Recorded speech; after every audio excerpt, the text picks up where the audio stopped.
Números estão por toda parte. Usamos eles para contar, medir e entender o mundo. Alguns números são bem familiares, como aqueles que usamos para contar objetos. 1, 2, 3 e assim por diante.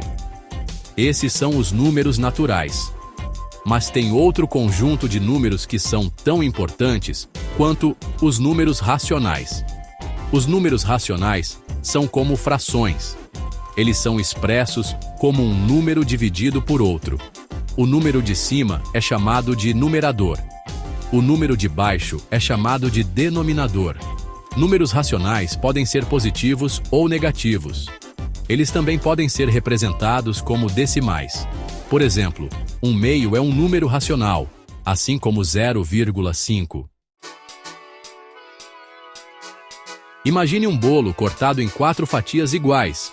Se você come uma fatia, você comeu 1/4 do bolo.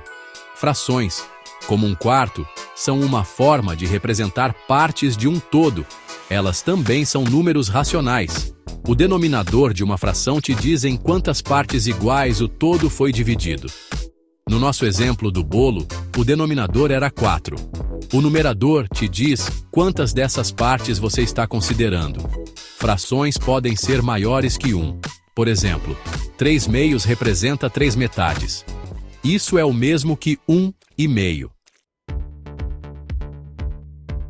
Já conhecemos os números naturais. Eles são os números que usamos para contar. Os números inteiros incluem todos os números naturais, seus negativos e o zero. Os números racionais incluem todos os inteiros e as frações. Por exemplo, o número 5 é tanto um número inteiro quanto um número racional. Ele pode ser expresso como 5/1. Mas nem todos os números são racionais.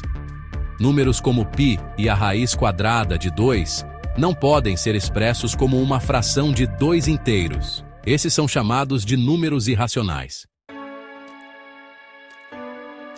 Usamos números racionais o tempo todo, muitas vezes sem nem perceber.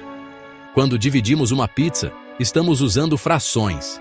Quando medimos ingredientes enquanto cozinhamos, geralmente usamos decimais, que podem ser expressos como frações. Nas finanças, usamos decimais para representar dinheiro. Na ciência, números racionais são usados em medidas e cálculos. O mundo ao nosso redor está cheio de números racionais. Entender números racionais é essencial para entender matemática.